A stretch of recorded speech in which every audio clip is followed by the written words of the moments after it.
Assalamualaikum warahmatullahi wabarakatuh. Bismillah, alhamdulillah. Alhamdulillahilladzi anzala sakinata fi qulubil mu'minin yazdadu imana ma'a imanihim. Asyhadu an la ilaha illallah wahdahu la syarika lah wa asyhadu anna Muhammadan abduhu wa rasuluhu la nabiyya ba'da. Allahumma shalli wa sallim ala sayyidina Muhammadin wa ala alihi wa sahbihi ajma'in. Faqad qala Allah ta'ala fi kitabihil karim wa huwa asdaqul qailin. A'udzu billahi minasy syaithanir rajim. Subhanaka la ilma lana illa ma 'allamtana innaka antal alimul hakim. Wa qala Rasulullah sallallahu alaihi wasallam man salaka tariqan yaltamisu bihi ilman syarallahu bihi tariqan ila jannah. Sadaqallahu wa sadaqa Rasulullah sallallahu alaihi wasallam. Hadirin yang dirahmati Allah Subhanahu wa taala, wabil khusus kepada kira-kira muhtaram Al-Ustaz Madinah SPD, juga Mukarram Muhtaram Al-Ustaz Udhadi sebagai ketua DKM Masjid Al-Hidayah. Dalam hal ini mudah-mudahan kita diberikan keberkahan, beliau diberikan petunjuk oleh Allah Ta'ala, disehatkan sehat walafiat, amin. Allahumma amin. Yang kami hormati juga segenap para pimpinan kesepuhan, Bapak Supono, Bapak Mukarram Al-Muhtaram Al-Ustaz Mubarak sebagai teman karib dari kecil sampai sekarang. Alhamdulillah kita bergabung bersama-sama menuntut ilmu, dan mudah-mudahan ilmunya bermanfaat, berkah hidupnya, amin. Dijadikan keluarga yang sakinah mawaddah warahmah. Juga para hadirin yang tidak saya absen satu persatu, namun tidak mengurangi rasa hormat dan takdim kami yang kami hormati. Alhamdulillah pada kesempatan pagi ini kita bisa bergabung bersama-sama dalam rangka rutinitas pengajian membahas ilmu fikih. Langsung saja, mudah-mudahan setengah jam kita selesai.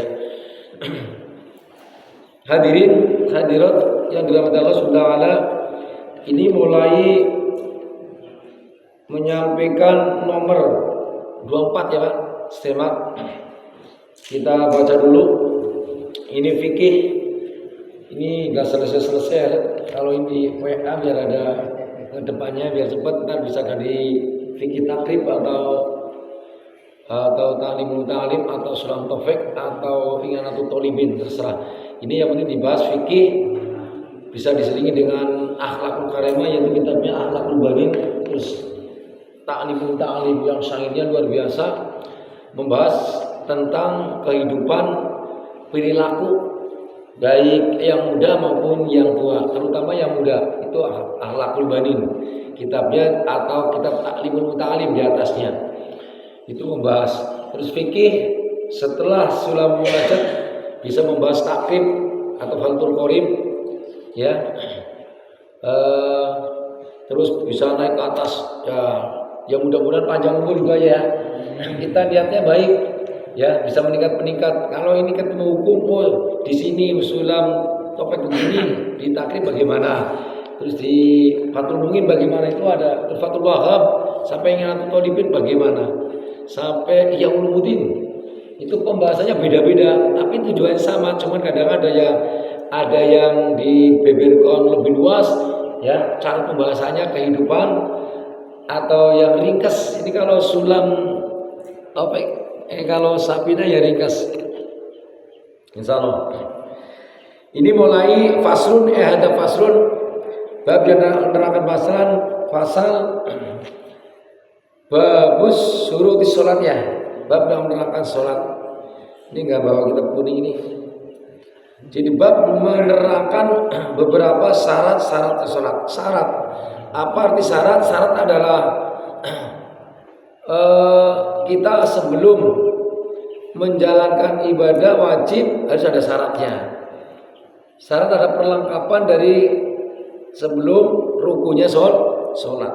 Rukun harus ditaati di dalam waktu sholat, ya kan? Waktu di sholat sampai selesai. Kalau syarat sebelum sholat sampai sholat pun dan sampai selesai itu syarat harus ditepi. Kalau memang mampu ditetepin, kalau nggak mampu ya apa adanya kan gitu ya. Ini namanya syarat. Saya baca ya, syurutus sholati samaniyatun. Ini syarat-syaratnya sholat ada 8. Syarat ini wajib. Kalau seandainya nggak netepi syarat, maka sholatnya tidak sah karena ada syarat.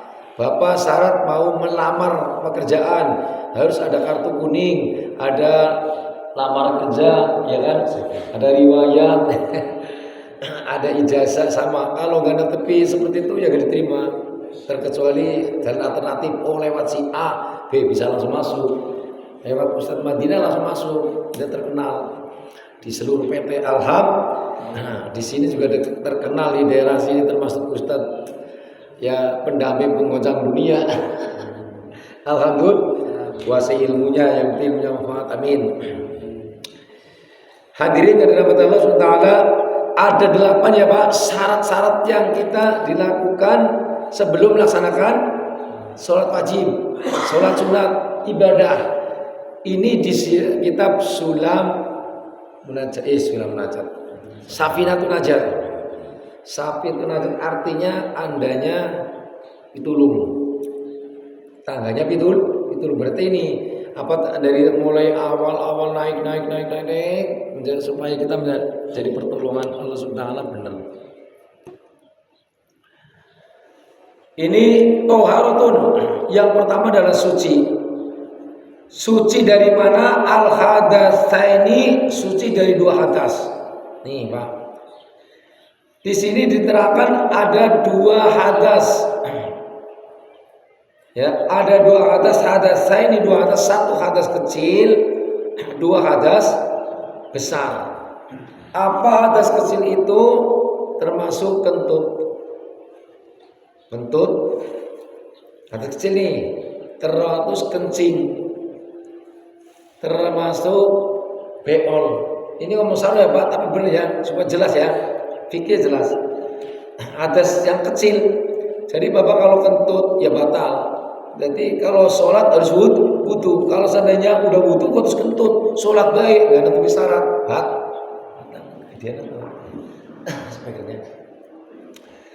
Jadi ada 2 hadas kecil terutama.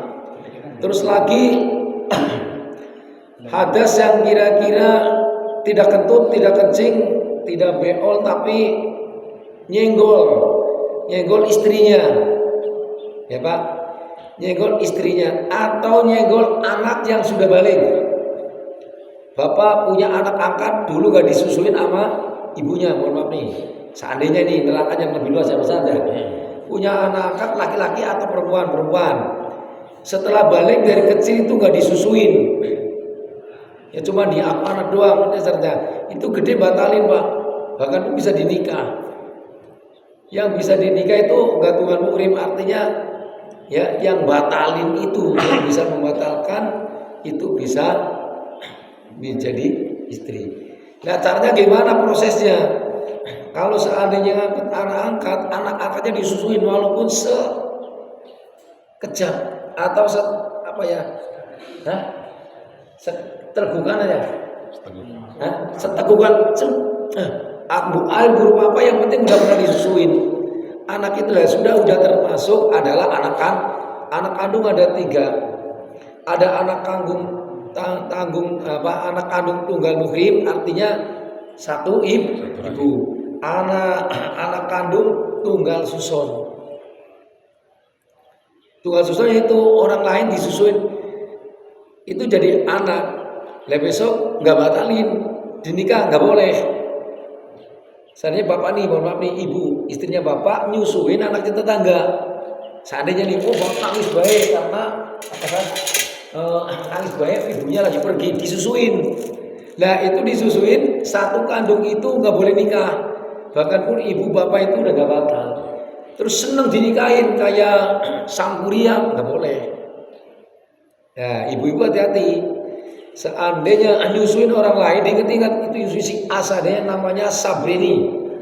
Sabrini kalau gede dinikah sama anaknya bapak yang nyusuin itu nggak boleh. Saudara satu susun. Satu susun Pak ya, hati-hati bener. Nah ini nggak batalin. Lah yang sudah termasuk udah artinya kecil belum umurnya tapi udah berani. Cara dibilang apa ya, sudah menyenangkan atau menafsu. Kalau melihat anak itu nafsu banget nih, berarti udah dewasa. Walaupun itu umurnya seandainya ya masih 9 kurang. Tapi karena perkembangannya cepat, udah nafsu kayak perawan, kayak orang Amerika. Umur 9 tahun udah perawan. Itu kalau udah dilihat kayak gitu, itu patokannya sih apa namanya? Kalau sudah balik, kalau sudah gede kayak gitu, wah nyenengin perawan cantik, ya itu udah batalin. Nggak mau umur 9. Tapi kalau Indonesia kebanyakan umur 10 masih kecil ya, kecuali dari kecil ini ya apa makanannya jodoh terus full ya, bongsor dari bangsa Jawanya mah. Kalau bahasa ininya apa? Cepat gede. Itu beda. Tapi kalau Indonesia biasanya yang kecil-kecil. Tapi kalau orang luar negeri cepat gede-gede karena mungkin proteinnya lebih gede kali ya. Makanannya banyak gizinya. Tapi kalau seandainya masih kecil tapi sudah umur balik ya tetap balik. Ya, hadirin dirahmati Allah SWT. Jadi itu bisa karena batal namanya hadas kecil. Dan terus bagaimana saat kalau di Mekah beda lagi. Jangan bahas di Indonesia terus aku memegang istrinya mau sholat nyium dulu monggo. Kalau menurut mazhab Imam Syafi'i itu nyenggol. Ya nyenggol. Ada yang mengatakan dua ya pendapat, ada yang nyenggol disengaja, ada yang tidak sengaja. Kalau yang disengaja tetap batal. Walaupun gak disengaja emang senggolan, gak ada aling-alingannya, namanya senggolan, bukan disengaja. Itu kata-kata kitab senggolan, nempel. Itu ya tetap Imam Syafi'i mengatakan itu batal. Kecuali tidak tahu disenggol nggak tahu atau disenggol wah samar dia nyenggol kain apa-apa. Tapi kalau dialingi baik pun kain, plastik, makanya kalau Ustadz punya santri cewek itu harus pakai serban. Ini prosesnya. Karena apa? Kayak kita jamaahnya banyak nih. Kalau habis ngaji ada pada salaman, kita siap serban. Bukan berarti cuma pahalanya 70 kebaikan pakai serban, 10 kebaikan pakai serban diselendokan, Bapak tambah yang 27 kebaikan jamaah ini ditambah 10 lagi Pak. Ini sorban nih, walaupun itu bukan sorban. Seandainya gedebok aja nih atau tari rapi yang gini, udah pahalanya 10 kebaikan. Mari itu menganjurkan kalau pengen pahalanya sedikit lah, sedikit dilakukan, prosesnya gampang tapi banyak pahalanya. Pak Ustadz nih, oh aku bukan Pak Ustadz, aku lupa haji pakai serban, enggak begitu. Ini bukan masalah bukan Ustadz atau haji. Aku nggak ilmunya masih cetek karena bilang jangan begitu. Ilmu udah semua tinggi, termasuk kemampuan masing-masing. Tapi kalau melihat pahala, Pak nggak usah Ustadz boleh pun itu saja. Ada saya ini kayak Mbak Bono, bukan Ustadz, dia pakai ini. Ustadz nih, DKM nih, pakai Pak DKM harus biar yang jamaah ikut sungkan. Aku sungkan belum tahu ilmunya itu. Enggak Pak, ilmunya itu adalah pahal. Kalau kita gak dijalankan, sudah tahu ya apa eman Pak. Sayang, tekor, tambah 10 loh, 10 kebaikan. Terus siwak 70 kebaikan, siwak Pak. Lah siwak gimana? Kau nggak punya siwak? Ya Pak Ustadz Madinah. Nah ini nih yang udah ke Mekah, tolong bawa Pak apa namanya? Siwak biar dibagi-bagi. Ini 70 kebaikan Pak. Oh siwak nggak pakai kayu irok. Kayu irok kalau di Mekah penjaga itu pakai irok semua Pak. Sebentar-bentar gini, mau ngomong gini terus gitu. Penjaga di Mekah, di Madinah yang di Rodok Pak. Sampai tahu ke Mekah Madinah udah baji ya. Baji. Itu kalau penjaga pas makamnya Kanjeng Nabi Rodok, itu yang penjaga polisi cara dibilang sini ya, petugas. Ini kok ini Pak. Tiap hari tasbihnya ada ini. Kalau gue pegang, nggak pernah lepas dari irok. Itu pahalanya. Sekali irokan 10 kebaikan. Sekali irokan 70 kebaikan. Nah, 70 kebaikan. Wah, luar biasa. Nah, kita ditambahkan sedikit. Itu kalau seandainya di Arab jangan tanya ini karena sementara untuk di sana pakai mazhab Imam Maliki, sementara ikut Imam Maliki. Karena apa di sana mayoritas Imam Maliki karena melihat dari kahanan ya proses seperti di sana kalau seandainya disenggol perempuan atau dipegang perempuan itu batal. Kalau ngikutin Imam Syafi'i batal. Apalagi di sana sama istrinya harus gandengan Pak, gandengan. Udah yakin aja aku gandengan sama istri dengan keadaan wudu suci. Kalau di Mekah tidak batal. Beda sama Indonesia. Di sana ngikuti Imam Maliki. Paham ya? Jadi di sana gandengan sama istri. Kalau nggak digandeng itu hilang. Kalau hilang sing repot siapa nggak punya istri? Diserang orang-orang India, orang Pakistan gede tinggi hitam. Kalau jalan tawaf nyerudut aja. Nah kalau kita mau digandeng mepet, serudut ke sana langsung belakangnya nyusul, udah hilang. Tuh, kalau hilang bahaya kan, istri hilang mahal kan harganya. Ya Pak, cari lagi gitu ya, jangan gitu lah. Ya, jadi begitu. Terus gimana nggak dibatal kalau seandainya madzhab Imam Syafi'i batal? Nah di sana sementara ikut Imam Maliki tidak batal, digandeng terus. Ya kalau batal seandainya batal, lah wudunya kemana? Wudunya Pak nyari kure itu ujung sana. Kini tuh aku udah selesai nyari tempat apa wudu itu belum selesai, belum ketemu, belum antrinya, belum taruh bingung nih. Biasanya jalan perbulan ke Wetan, wah hilang Pak, hilang bener. Pokoknya maka dari itu di sana ilmu fikih itu gampang, kalau tahu ilmunya tidak susah. Di Mekah dan Madinah pakai ngikuti imam dan sementara pindah ke madzhab Imam Maliki yang tidak batal pegang istri. Terus gimana Pak Ustaz kalau di lagi tawaf atau lagi ini cium-ciuman ya jangan cium-ciuman. Tetap tawaf gitu. Ada gitu. Dan terus lagi tawaf berantem ada. Jangan salah. Di Mekah macam-macam. Ada yang belum tawaf, ada yang lagi nyium acara berantem ada banyak. Ke Mekah tujuannya ibadah berantem. Ya jangan. Nah itu menjaga pakai madzhab Imam Maliki tadi tidak batal Pak, jangan salah tafsir. Kalau di Indonesia kebanyakan mayoritas madzhabnya Imam Syafi'i, ya terus ilmunya fikih dari kitab-kitab kuning yang sudah disusun oleh Pak Babu Sonep, Mas Sayyid Waliullah sudah menyusun, itu sudah rangkaian pecahan dari hadis, ya. Jadi semua madzhab punya pedoman masing-masing, ya. Nah jadi dicampur aduk soalnya di Indonesia pakai Imam. Wah aku sembahyang duhur pakai Imam Maliki, terus sembahyang asar pakai Imam Syafi'i, yang boleh itu campur aduk. Kalau Maliki, kalau seandainya Hanafi, kalau Syafi'i, kecuali durut seperti di Mekah itu namanya durut kan bahaya. Kalau batal nyarinya susah. Hadirin dirahmati Allah Taala, ini harus jaga suci. Ini suci termasuk hadas yang kecil ya Pak, hadas kecil termasuk seperti itu. Terus gimana kalau kita megang titik ya, kubul kemaluan batalnya batal.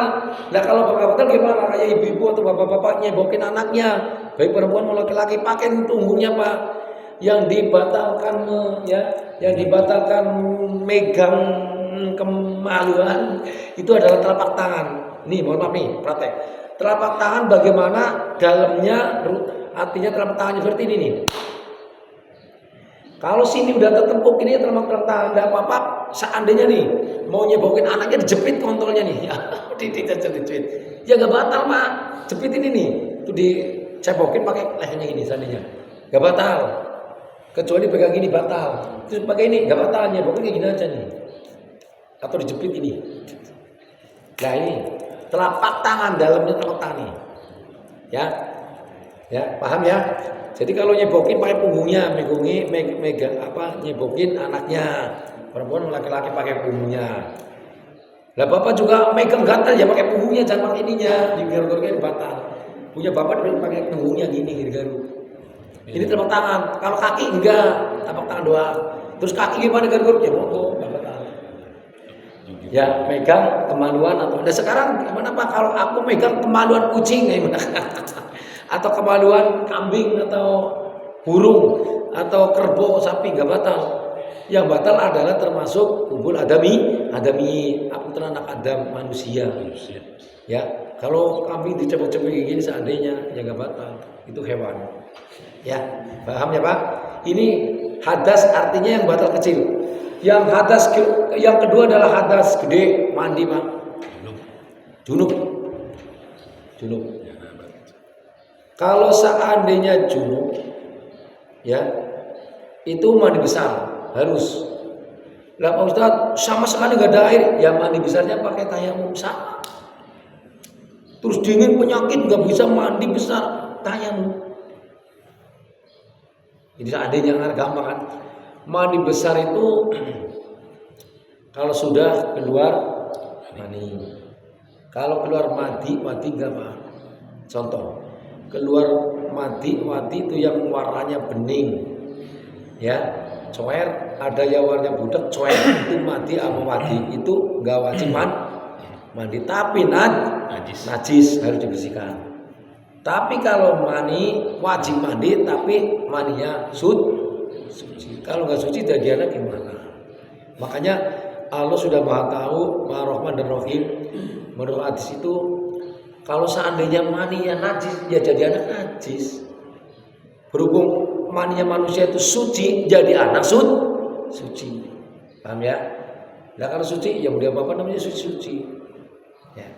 Jadi mandi besar harus mandi. Nah tata caranya kaifiahnya mandi bagaimana? Mandi syaratnya ada dua. Yang satu niat, yang kedua semua badan harus basah. Semua basah. Nah terus syaratnya 2 kolam. Airnya minimnya kalau mandi kecepretan 2 kolam, artinya 2 kula. Ya 2 kula. Kalau dimeterinnya semeter persegi. Ya, kalau semeter persegi penuh. Lah kalau kurang berarti kurang 2 kula, enggak sah, kecepretan. Kita mandi enggak boleh pakai gayung. Gayungnya nyepretin ke kula yang 1 meter kurang dari enggak penuh. Hah? Lebih baik mancur ya. Nah, seandainya ini kayak kula zaman dulu. Kecuali kulanya 2 meter. Nah, dia setengah lebih. Syukur-syukur penuh itu gapio pakai gayung. Nah, setelah mandinya nyepretin ke kolam itu enggak mustakmal. Jadi airnya suci. Ya. Lah kalau seandainya kepengen prosesnya gampang zaman sekarang ya udah pakai orang kayak gini sekarang nih prosesnya gampang. Pakai keran. Shower. Walaupun itu airnya enggak kurang dari 2 kula 1 ember, kalau cukup meratani badan ya sah. Sapa? Nawaitu usra li raf'il hadasil akbari. Dilaita ada yang nawaitu usra li raf'il hadasil akbari li jinabah atau li junubi atau li khurujil mani atau li solati. Jadi boleh niat nawaitu usra raf'il hadasil akbari li solati, aku niat menghilangkan hadas besar untuk solat. Nawaitu usra raf'il hadasil akbari li junubi, saya niat nilai hadas gede besar karena junub. Ya, junub. Atau nifas atau haid sama. Bapak harus tahu mandinya ibu, istrinya harus tahu. Malu seandainya kalau istrinya nggak tahu tata caranya mandi, bapak wajib ngajarin. Kalau enggak, bapak yang berdosa. Karena tanggung jawab kepada keluarga anak pun bapak wajib didik tentang kesucian. Ya, itu termasuk. Juga di sini ada air yang suci mencucikan, ada air yang suci tidak mencucikan. Contoh, air yang mencucikan adalah air dari sumber air atau air yang dari keran yang belum pernah kecepretan apa-apa. Artinya kecepretan najis atau kecepretan musta'mal. Apa musta'mal itu? Musta'mal adalah air yang kecepretan buat mandi besar atau buat wudu yang kurang dari 2 gula atau 2 meter. Itu namanya musta'mal. Suci. Lihat sekedar kecepretan mandi besar ya suci, tapi nggak menyucikan. Kalau buat makan ya boleh, diminum ya boleh. Terus buat nyuci kangkung apa boleh, tapi nggak mencucikan. Artinya suci buat nyuci lain boleh, tapi kalau buat wudu tidak boleh. Ada air yang suci tidak mencucikan. Contoh, sprit. Air kelapa suci bisa minum, sprit bisa diminum, teh bisa diminum, tapi tidak mencucikan. Kopi nggak mencucikan. Nah itu namanya air suci tapi tidak mencucikan. Suci boleh dimakan, boleh dikuras untuk konsumsi, tapi tidak boleh buat wudu atau mandi. Itu namanya. Ya, jadi hadas ada 2 ya Pak, paham ya Pak? Prosesnya harus pinter. Lah caranya proses gimana? Harus bahasa semua. Walaupun Bapak itu lagi kesannya nih Ini lempit-lempitannya Pak, mohon maaf di kubul ya Pak. Kalau seandainya Bapak lagi berak kan mesti keluar ya kubulnya kelihatan, itu dibasahin Pak. Basahin. Dan digoyor terus biar supaya basah, supaya kita sah normal semula. Kalau enggak bisa ngeden ya, nggak bisa ngeden ya gimana lagi namanya syarat. Nah, terus kukunya juga tetap ada cat, ada segala macam. Tapi kalau mangsi gimana Pak? Mangsi kan cuma cairan kecil, kayak mangsi terus kayak apa namanya? Pak, rambut yang hitam apa? Semir. Nggak apa-apa. Itu kayak cairan mangsi, hukumnya boleh. Tapi sebangsa cat atau bangsa getah tidak boleh. Atau yang nutupi terus seandainya kayak lem atau kayak solasi yang nggak bisa basah, boleh, harus basah, ya Pak. Tapi kalau seandainya kayak semir boleh, ya. Oh Pak Ustadz, aku nanya nih, kenapa semir nggak boleh? Semir boleh, yang nggak boleh itu hitam. Karena apa? Allah sudah memberikan rahmat luar biasa, sudah dibikin putih, itu dihitam lagi. Namanya tidak terim, namanya cara bahasa Jawanya dingini kesok. Hah? Dingini kesok ya duluin kersanya Allah. Jadi udah dikasih putih jadi nggak mau nerima pandum. Ya Pak, nggak nerima pandum. Jadi nggak mau lah. Allah udah berikan putih kan udah siap-siap putih, artinya mensucikan kita. Nggak mau, kepengen muda baik. Nggak terima diberi kekuasaannya namanya bahasa Jawa dingini kesok, duluin kodriat udah kodratnya putih mau dikatain hitam, itu yang nggak boleh. Kalau sasa lah, kalau semir merah hitam hijau ya monggo, hijau merah putih ya monggo, nggak apa-apa. Oh Pak Ustadz nih semiran putih kayak Gus apa yang merah, Gus Bahar nih, Bahar Smith merah, ya itu merah nggak masalah. Bapak Ustadz kok semiran, ya dia mau dia. Kalau mau monggo, kalau enggak apa-apa. Yang tidak boleh adalah yang lain boleh.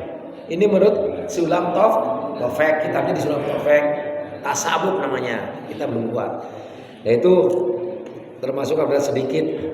Nah ini dari atas besar dan kecil sudah paham ya Pak?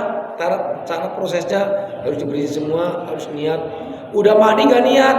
Pak Ustadz saya nggak bisa niat bahasa Indonesia, bahasa Inggris monggo. Aku niat menghilangkan hadas besar. Aku niat adus gede karena Allah punya ya sah. Gak mau di sholat, gak mau junub. Aku niat menghilangkan hadas gede. Aku niat adus gede di tangan karena Allah tangan udah sah. Bapak sholat. Tujuan apa kok kita harus menghilangkan hadas kecil dan besar? Tujuannya untuk sholat. Kalau nggak sholat ya masa bodoh, mau habis junub, habis mimpi, terus apapun yang nggak sholat. Yang dikatakan orang yang suci adalah orang yang ahli sholat, karena mau melaksanakan sholat 5 waktu itu suci dulu, mandi, wudu. Tapi kalau nggak sholat belum tentu dikatakan orang itu suci, walaupun bersih mandinya sabunannya 5 kali, tapi belum tentu suci karena tidak pakai syarat, yaitu termasuk mensucikan badan, wudu atau mandi. Kalau nggak sholat ya tahu gimana niatnya, nggak sholat tujuannya buat sholat, yang paling mensucikan diri doang. Lah kalau sudah itu boleh, kalau masih hadas nggak boleh megang Quran, nggak boleh sholat, nggak boleh apalagi baca Quran, nggak boleh apalagi banyak. Nah kalau zikir boleh, ya paham ya Pak? Waktu harotu alin najasati, dan kedua suci dari beberapa hal najis. Nah ini najis fisaubi wal badani wal makani. Nah ini sampai itu ya jam 6 ya. Sampai jam 6 aja ya Pak, bisa disambung lagi karena pembahasan ini enggak satu bab belum tentu selesai. Kalau saya panjang, kalau saya cuma saja baca diartikan enggak paham. Jadi harus kita benar-benar direalisasikan, dibahas, dibeberkan bagaimana sih kaifiahnya, tata caranya. Permasalahan tata caranya ini yang susah. Mandinya gimana sih caranya? Butuh gimana caranya? Nah, itu udah datang semua. Gimana memenuhi syarat supaya sah? Ya seperti itu. Nah ini harus suci yang kedua dari beberapa najis. Nah ini najis ada 3. Najis mukhafafah, najis mudawasito, najis mughalad. Muhola itu adalah najisnya anjing atau babi. Najis yang paling gede, muhol atau artinya gede, besar, berat artinya. Harus cucinya 7 wasuhan, 7 guyuran, salah satunya pakai tanah. Itu najis muhol itu. Najis mutawasito, ya.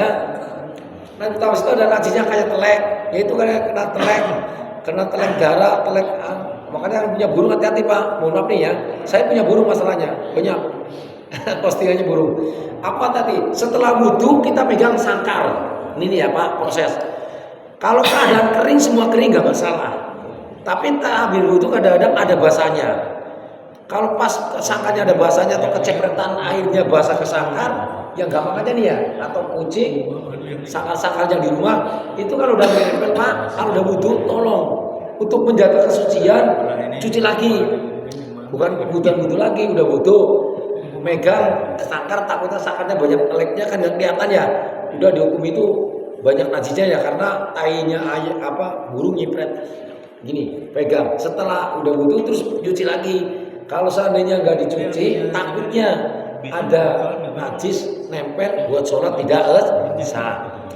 Ini mutawasiyah terus telek, kencing, segala air kencing, kucing, kencing telembok, sapi, telek manusia.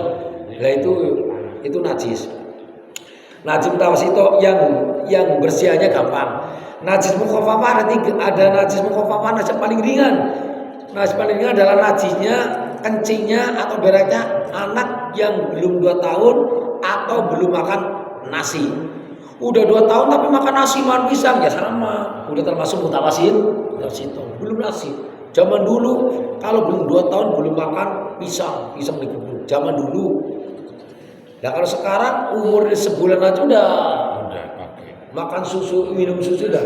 Ya sekarang gimana saat? Nah ini nih, nggak makan nasi tapi makan susu yang udah kemasan di toko sama. Karena itu udah ada prosesnya, pengawetnya, proses proteinnya itu udah ada makanan bahan baku dari protein tambahan. Kecuali ya air susu ibu yang sampai 2 tahun, 2 bulan.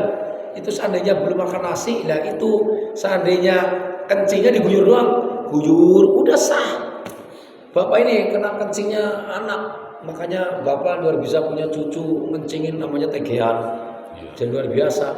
Itu keistimewaan manusia, sayangnya kepada keluarga. Dikencingin ngomongnya tegean ya, sayur bening, enak ya emang begitu. Jadi banget sayang kepada keluarga. Nah itu seandainya belum makan nasi, belum makan susu kemasan, makan susu ibu doang, minum susu ibu doang itu kencing, udah diguyur aja udah sah. Gak mau digosok-gosok, gak mana guyur aja sampai ngalir udah sah. Sekali, 2 kali, 3 kali sah. Ya itu. Nah terus najis ada 3 ini bisa jatuh ke saubin wal badani. Saubin adalah baju. Nah ini baju nih. Kalau bapak lagi sholat seandainya, ini kan syarat ya, sebelum sholat ada najisnya. Seandainya itu ada najisnya dibuang dulu. Najis cecek ini najis tuh. Wah, kalau basah ya dibuka. Yang dalam takut mesep ya dicuci juga badannya. Ini saum. Kalau seandainya yang jatuh kering, kalau kering jatuh terus jatuh lagi, udah masih sah. Tidak najis Pak. Itu ada telek di atas kering, jatuh ke badan kita. Kalau jatuh terus jatuh lagi, itu sah. Nggak najis. Tapi kalau basah najis. Nah seandainya jatuh kering kok di atas kepalanya dan skobia, yang paling di sini udah tahu jatuh nih. Keringnya nggak dibuang, ya tetap najis Pak. Kering nempel sampai kita mau sholat masih nempel, buang Pak. Kalau nggak dibuang hukumnya tidak sah. Kecuali jatuh sendiri, hilang sendiri itu hukumnya masih suci, nggak kena najis karena kering sama kering. Jadi badannya bajunya semuanya jangan sampai. Nah ini nih proses. Ini saubun. Bapak mohon maaf nih ya.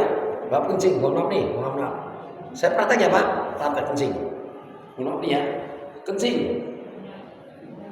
ya Pak. Ini celana atau baju nggak dicingin dulu nih tadinya. Cerat, lah kan jatuh ke bawah. Kalau kloset itu yang ada lubangnya enggak. Nah cepretan ini nyampe ke sini nih. Itu udah najis Pak. Saya pernah balik.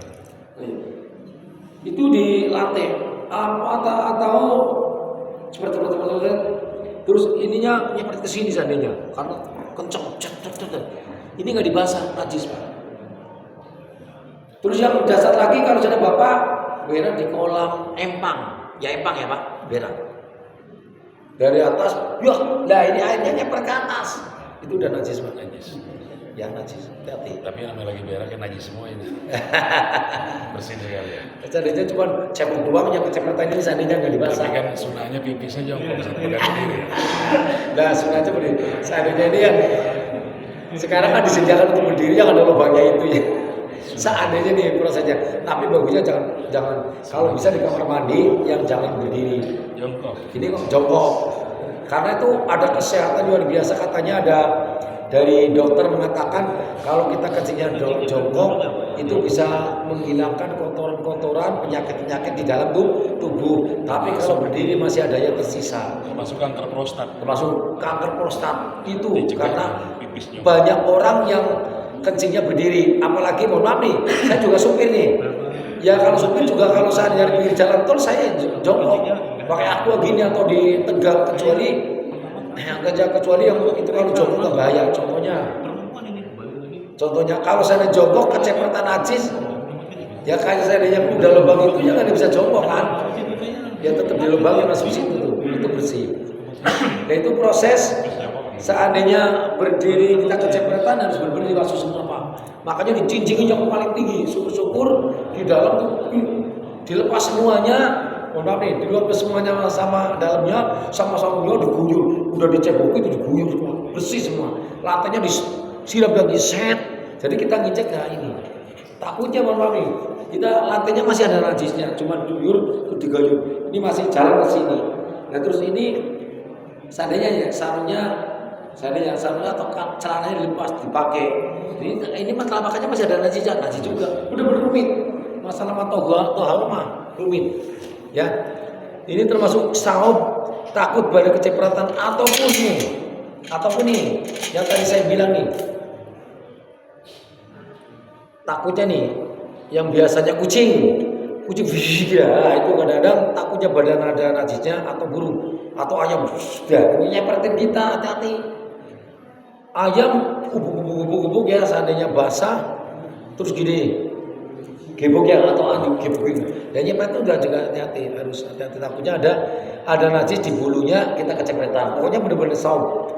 Baju benar-benar suci, artinya kalau naruh baju yang tinggi terus ditantelin yang buat sholat suci sendiri. Ya kalau buat kerja sendiri. Jadi ya kalau kerja di pabrik ya jangan lihat najisnya, yang penting walaupun kotor tetap harus sholat Pak. Darurat. Kecuali kayak kita mau musola, yang musola juga niatnya bersih aja udah. Yang membahayakan seperti itu tadi, kecepretan apa nggak tahu. Apalagi ya, atau hewan kecemplung empang ya, kecemplung di got. Tuh kan got kan kotor. Tuh dia nggak tahu lewat, dia jomplok, udah kecepretan, berarti ganti lagi, takut najis, rumit. Ya, najis. Ya, baju tuh banyak. Terus seandainya ini bahasin dulu ya Pak, baju ya. Seandainya ada najis yang bisa dimaklumi, diampuro, ada najis yang tidak boleh dimaklumi. Contoh, Bapak habis potong hewan kemarin sapi, terus sholat, itu udah kecepretan, najis semua. Ya, terus seandainya Pak, saya ini Pak habis operasi kantong kotorannya di samping, walau alam tuh. Ini biasa ini ya Pak. Banyak kan Pak, ada yang dulu katanya diselang ya, masih sekarang. Masih, ini bahasa ya, saya bahas ya. Itu karena kehendak Allah Subhanahu, mudah-mudahan diterima. Lah itu kan makanya jangan sampai itu kantong itu ya syukur-syukur sebelum sholat dibuang, ya atau diganti. Kalau enggak, itu ada kantongnya, itu sambil sholat ngalir, yang mudah-mudahan diterima. Aku nggak mengatakan itu najis, nggak mengatakan apa, diterima. Karena Pak udah kontrak seperti itu. Kalau status najisnya tetap najis, najis tetap najis, tapi sholatnya mudah-mudahan diterima. Ya, ada rusuhnya, ada keringanan. Ada keringanan. Nah itu yang dia maksud saya bahwa najis tapi dimaklumi, diampura oleh Allah Subhanahu Rahim. Karena kalau nggak seperti itu ya nggak kemana-mana itu kotorannya. Bahkan pun tujuannya buat sholat. Daripada saya tidak sholat, yang mendingan bawa sholat kantong. Nah itu kan ada saya punya ya Allah mudah-mudahan diampura ya, namanya guru, teman kerja. Udah diingetin dulu masih mudanya dia supervisor, sholat ya. Yang ntar kalau udah tua, gilanya belum sholat sudah dioperasi. Dan terus nanya ke saya, oh, Ustaz, saya dari dulu kan disuruh sholat, kamu tak pernah bandel nggak sholat. Nah, sekarang saya sholatnya udah sholat aja sah. Saya bilang gitu, karena udah saatnya dia mau sholat, ada kantong berak di situ. Nah kalau kamu nggak sah, terus gak diterima, ya gak jadi sholat, kita dosa. Itu pahala mah urusan Allah. Yang penting kita proses fikih seperti itu. Jadi keringanan pertama. Jadi kalau udah seperti itu, udah kodrat atau sudah nasib, ya sholat aja, mudah-mudahan diterima. Itu namanya bawa najis yang masih dihapura ringan, dihapura, diterima oleh Allah Taala. Amin. Mudah-mudahan gitu. Yang tidak boleh, saat aku sholat tapi pas lagi syaratnya sholat wudunan ya itu wudunan. Pas lagi sholat itu ada orang nih. Pas lagi sholat itu keluar wudunya itu nana kena najis ya. Kalau sudah melakukan sholat, syaratnya sebelum sholat kan belum pecah. Pas lagi sholat pecah, nggak apa-apa. Ada dua jalan. Kalau memang waktunya masih ada, diganti terus diperban sama sholat lagi. Kalau seandainya sudah sah, karena pas itu sebelum sholat belum pecah. Kecuali sebelum sholat udah pecah, darahnya udah apa namanya, udah berantakan, diganti. Dan terus diperban. Yang penting gak ngalir, masih ditutup, itu hukumnya sah. Nah seandainya waktunya nggak ada, udah mepet nih. Kalau aku bersihin lagi, sholat lagi nggak kebagian waktu, sudah sah sholatnya. Ini namanya bisul karena daling. Ada lagi yang najisnya kecil, contoh nyamuk. Pak nyamuk pak. Bapak sholat, tak taunya ada nyamuk terus pecah di badannya nyamuk nih. Itu tetap najis. Cuman kalau sudah melakukan sholat itu bapak itu ada najis kecil itu dimaklumi bisa. Walaupun najis dikit tapi dimaklumi dihapura. Ada darah darinya yang karena dia itu sedikit itu dihapura seperti itu. Atau adanya darahnya sedikit ini kayaknya udah kering bisa lihat sah kan. Sah karena sedikit nantinya. Jadi fikih gampang. Paham ya Pak? Kecuali darahnya banyak keluar gitu ya. Kayak ayam. Nah, itu kalau darah enggak. Juga hewan ada yang bangkai kecemplung kecemplung air atau bangkai yang di bawah sholat, ada yang sah, ada yang tidak. Contohnya nyamuk, terus ada nyamuk kan nggak berdarah. Itu ya cuma makannya doang. Itu kalau nempel di sini itu ada bangkai, seandainya ya sah. Tapi kalau cecak udah gede, udah ketan darahnya, bangkai di badan, nempel, ya nggak sah sholatnya Pak. Itu syarat. Itu bangkai sama juga najis. Kecuali bangkai manusia. Semua bangkai itu punya najis kecuali hewan dan manusia. Sebenarnya aku bawa ikan ya sama itu bangkai suci. Tapi kalau bawa bangkai cecak, bangkai tekek, bangkai ayam, ya itu najis. Sholat bawa bangkai. Nah ini badan benar-benar sabun, baju atau serban segala macam lah, kopi segala macam lah, semuanya buat nutupin aurat itu harus syaratnya suci. Kalau tidak suci, sholatnya tidak sah. Cukup sekian saja. Dari sobin badan bahasanya banyak banget ini. Yang nempel-nempel makanya cukup sekian saja sampai dicoretnya tadi sampai saubin artinya baju kopiah, mukena, sarung, celana, sempak, segala macam. Tidak hanya itu, tentunya bawa gelang kayak gini, gelangnya habis kena najis darah ya harus dicuci. Cincin, jimat, apalagi bulan surah ini harus dibersihkan Pak. Jumat Kliwon kemarin dibersihkan. Ya dicuci lah yang punya melestarikan jimat. Harus yang nempel di badan berapa anggota, baju maupun gelang, cincin, gelang jam, sabukan segala macam. Ya itu harus suci. Kalau nggak suci syaratnya tidak sah untuk melaksanakan sholat. Itu syarat. Syarat adalah dilakukan sebelum melaksanakan sholat sampai selesai sholat. Hadirin dirahmati Allah Subhanahu. Demikian untuk pembahasan ilmu fikih dalam kitab Sulam Munajat, Sulam Safinatun Najat, bab masalah syaratnya sahnya sholat. Mudah-mudahan kita bisa dipahami. Mungkin ada pertanyaan sedikit aja. Sudah fajar ini. Ada pertanyaan? Ya monggo. Ini saya pernah melihat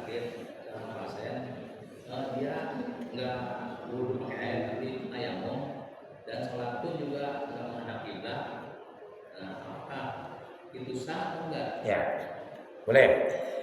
Ada yang termasuk najis atau kotoran atau penyakit yang sudah ditentukan oleh dokter bahwa ini kalau kena air bahaya.